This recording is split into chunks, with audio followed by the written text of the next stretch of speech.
अध्याय 5 कंपनी लिखिए फर्स्ट। प्रश्न नंबर 18 का हल। कक्षा 12 वाणिज्य वर्ग। अग्रिम याचना प्राप्त होना और उस पर दे ब्याज। कभी कभी कुछ अंशधारी याचना या मांग की गई राशि से अधिक धनराशि भेज देते हैं या अतिरिक्त राशि भावी याचना या मांगों से संबंधित होती है। इस अतिरिक्त राशि को अग्रिम याचना यानी कॉल इन एडवांस कहते हैं। अतः यदि कोई अंशधारी आवंटन या प्रथम याचना पर देय राशि से अधिक राशि का भुगतान कर देता है तो इस प्रकार से प्राप्त राशि वस्तुतः प्राप्त या देय राशि न होकर अग्रिम भुगतान या अग्रिम अदायगी यानी कॉल इन एडवांस कहलाएगी। स्टूडेंट्स, कभी कभी अंशधारी द्वारा याचना या आवंटन पर अतिरिक्त राशि भेज दी जाती है। जो अतिरिक्त राशि वो दे देते हैं वो भविष्य की मांग से संबंधित होती है। तो इस प्रकार की जो अतिरिक्त राशि कंपनी को प्राप्त होगी वह राशि अग्रिम याचना कहलाती है, कॉल इन एडवांस कहलाती है।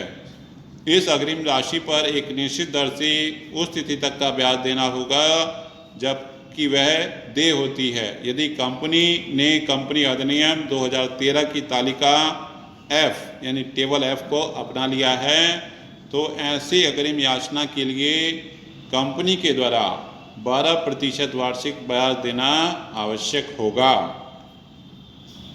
अब जानते हैं इससे संबंधित प्रविष्टियां।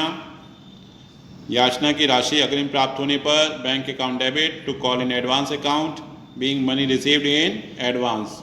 उसके पश्चात द्वितीय प्रविष्टि जिसमें हम राशि को एडजस्ट करेंगे तो जिस भी याचना से संबंधित राशि है, चाहे वो आवंटन हो, प्रथम याचना हो या द्वितीय याचना हो, उसकी राशि को एडजस्ट करने के लिए call in advance account debit to share call account being calls in advance money adjust in calls account.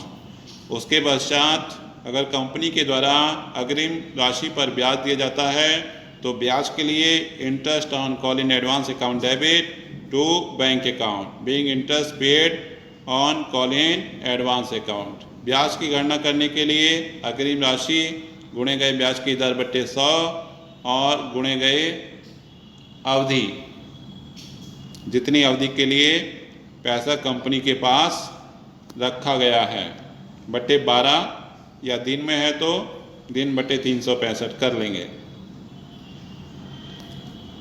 प्रश्न नंबर 18। एक कंपनी ने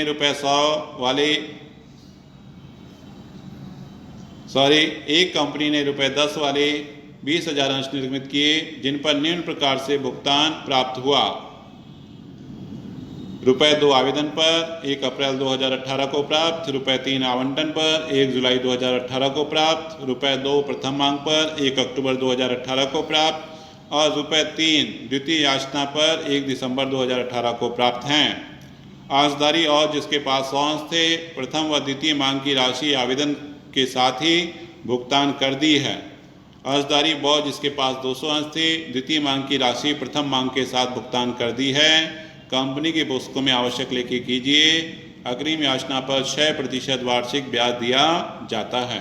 तो स्टूडेंट्स, प्रश्न नंबर 18 में कॉल इन एडवांस से संबंधित प्रश्न है। इसमें अंशधारी और जिसके पास 100 अंश है उसने प्रथम मांग का 100 अंशों पर 2 रुपये के हिसाब से 200 रुपये और द्वितीय मांग का 100 अंशों पर 3 रुपये के हिसाब से 300 रुपये यानी 500 रुपये कॉल इन एडवांस आवंटन पर दी है, जिसको हम रिसीव करेंगे आवंटन पर और एडजस्ट करेंगे प्रथम और द्वितीय याचना पर। ऐसे ही ब अंशधारी जिसके पास 200 अंश थे उसने द्वितीय मांग का 200 अंशों पर 3 रुपये के हिसाब से 600 रुपये प्रथम याचना के साथ दिया है, जिसको हम द्वितीय मांग के समय एडजस्ट करेंगे। आइए हल करते हैं प्रश्न नंबर 18।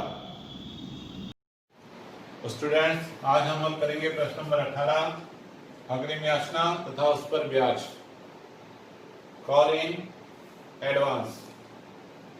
प्रश्न अनुसार कंपनी के द्वारा अंश जारी किए गए हैं 20,000, प्रत्येक अंश का मूल्य है 10 रुपये। आवेदन पत्र पर ऑन एप्लीकेशन कंपनी मांग रही है 2 रुपये 1 अप्रैल 2018 को, अलॉटमेंट पर 3 रुपये 1 जुलाई 2018 को, फर्स्ट कॉल पर 2 रुपये 1 अक्टूबर 2018 को, सेकंड कॉल पर 3 रुपए 1 दिसंबर 2018 को। उसके पश्चात दिया है अंशधारी और जिसके पास 100 अंश थे प्रथम और द्वितीय मांग की राशि आवंटन के साथ भुगतान कर दी था। वो अंशधारी जिसके पास 200 अंश थे द्वितीय मांग की राशि प्रथम मांग के साथ भुगतान कर दी। कंपनी के पुस्तकों में आवश्यक लेखे कीजिए और अग्रिम याचना पर 6% की दर से ब्याज दिया जाता है। तो आइए हल करते हैं प्रश्न नंबर 18। पहली प्रविष्टि हो जाएगी, वर्ष हो जाएगा 2018, तारीख हो जाएगी अप्रैल 1 तारीख को। Bank account debit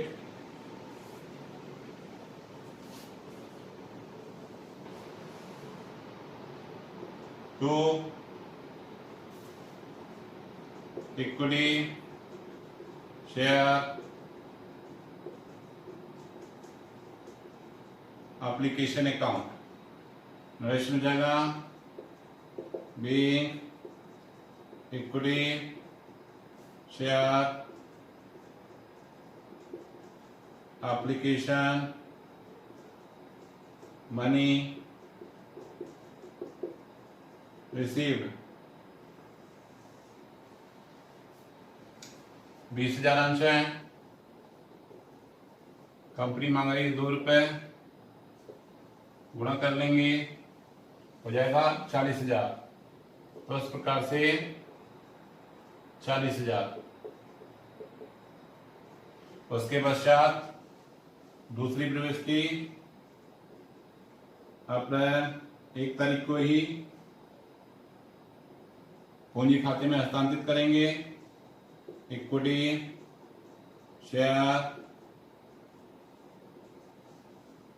application account debit to equity share capital account narration जाएगा बैंक इक्विटी शेयर एप्लीकेशन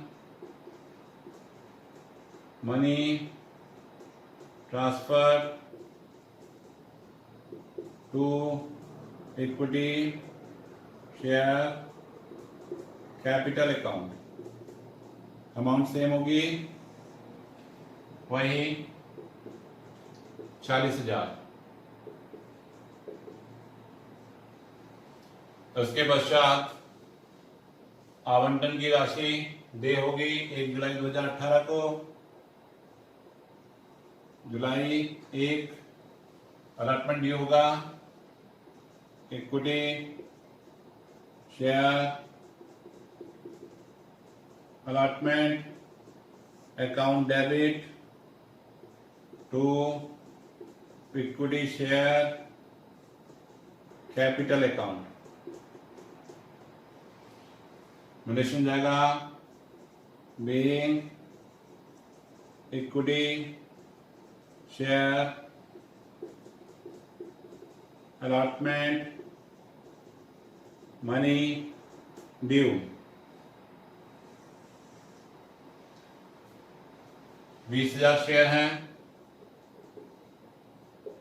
और कंपनी मांग रही है 3 रुपए। 3 से गुणा कर देंगे हो जाएगा 60,000।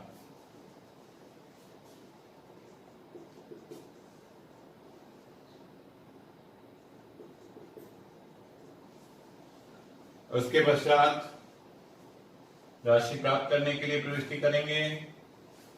तारीख हो जाएगी जुलाई 1। बैंक अकाउंट डेबिट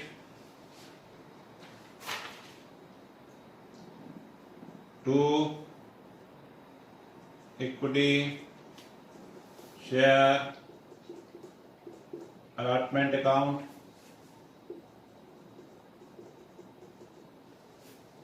टू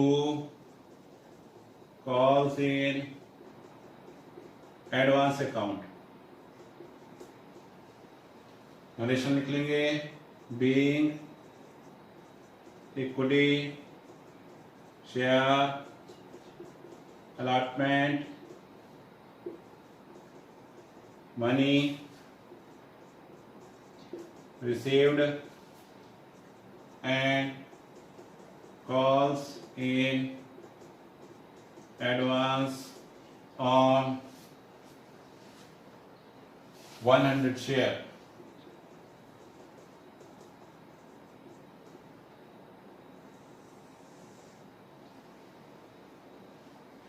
देखिए इक्विटी शेयर अलॉटमेंट में लिख देंगे हम 60,000। उसके पश्चात कॉलिंग एडवांस अकाउंट, तो एक कर्जदारी ऐसा है जिसके पास 100 अंश हैं, तो 100 अंश पर प्रथम याचना का 2 रुपए के हिसाब से 200 रुपए और 100 अंशों पर द्वितीय व अंतिम याचना का 3 रुपए के हिसाब से 300 रुपए, तो कुल मिला के 500 रुपए की अग्रिम याचना हुई है। तो यहां पर लिख देंगे 500 और बैंक में आ जाएगा हमारा 60,500। इसके पश्चात आगे की प्रविष्टि करते हैं। तारीख हो जाएगी अक्टूबर 1। प्रथम याचना की राशि होने पर हो जाएगा equity share first call account debit to equity share capital account. Narration हो जाएगा बी equity share first call money due 20,000 अंश हैं, कंपनी 2 रुपये मांग रही है, गुणा कर लेंगे 40,000, धनराशि लिखेंगे 40,000। उसके पश्चात अक्टूबर 1 तारीख को ही राशि प्राप्त करने के लिए bank account debit calls in advance account debit to equity share first call account to calls in advance account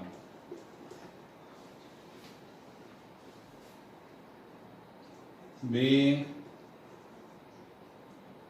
equity share first call money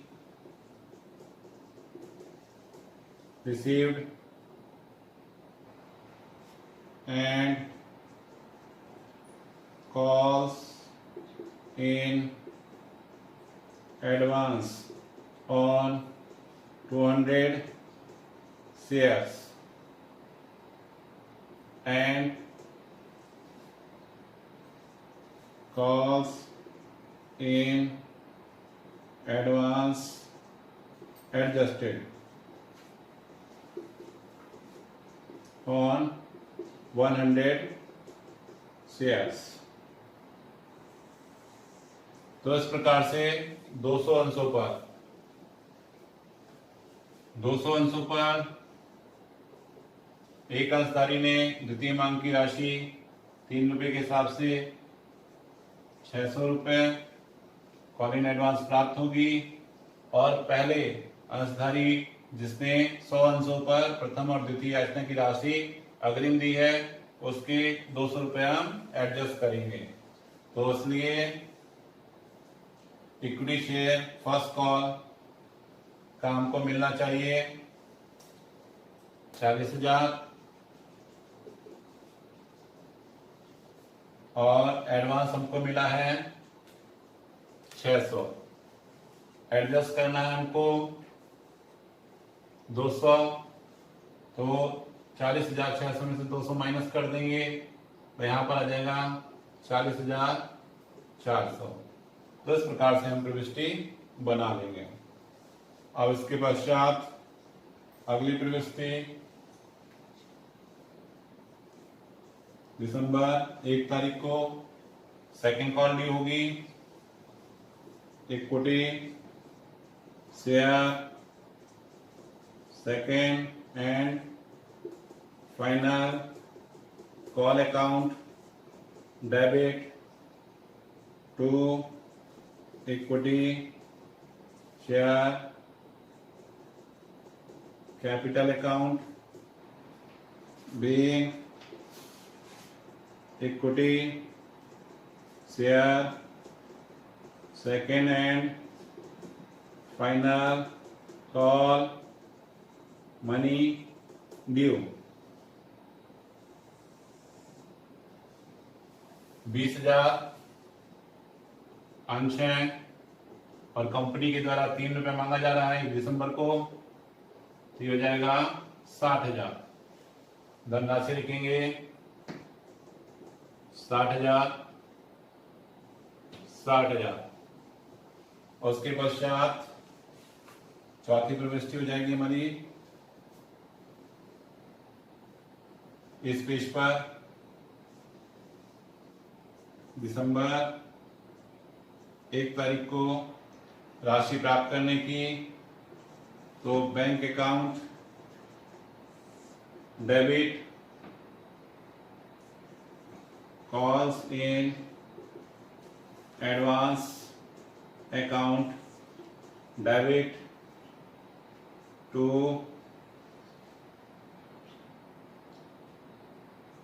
equity share second and final call account.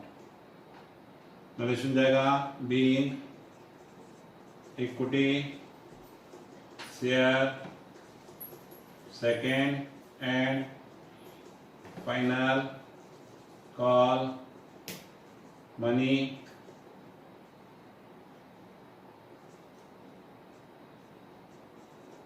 received and calls in advance adjusted on 300 shares। तो 300 अंशों पर 200 अंश ये 100 अंश ये 200 और 300 जोड़ लेंगे प्लस करेंगे तो हो जाएगा 900। तो शेयर सेकेंड कॉल का पैसा हमको मिलना चाहिए 60,000, जिसमें एडवांस मिल चुके हैं 900। तो यहाँ पर बैंक में आएगा 59,100। इसके पश्चात ब्याज के लिए ब्याज की गणना करेंगे और ब्याज के लिए प्रविष्टि करेंगे। आइए देखते हैं किस प्रकार से। Interest on call in advance देखिए 100 अंशों पर 500 रुपए जो अग्रिम प्राप्त हुए 1 जुलाई से लेके 1 अक्टूबर तक, जो कि होते हैं हमारे 3 माह। तो 500 पर 500 रुपए पर 6% की दर से 3 माह का ब्याज निकाल लेंगे, जो कि हो जाएगा 7 रुपए 50 पैसे। इसी प्रकार से पहले अंशधारी के 300 और दूसरे अंशधारी के 600, कुल मिला के 900 रुपए 1 अक्टूबर से लेके 1 दिसंबर तक 2 माह हमारे पास हैं। तो ऐसे में 900 अंशों पर 6% की दर से 2 माह का ब्याज ज्ञात कर लेंगे, जो कि हो जाएगा 9 रुपए। और इस प्रकार से दोनों ब्याज को जोड़ लिया जाएगा तो ये आ जाएगा 16 रुपए 50 पैसे। इसके लिए प्रविष्टि हो जाएगी दिसंबर 1 तारीख को interest on calls in advance account debit to bank account being interest paid on calls in advance रुपये हो जाएंगे 16 रुपये 50 पैसे, 16 रुपये 50 पैसे टोटल कर लिया जाएगा। तो इस प्रकार से स्टूडेंट्स प्रश्न नंबर 18 हम हल कर लेंगे। धन्यवाद।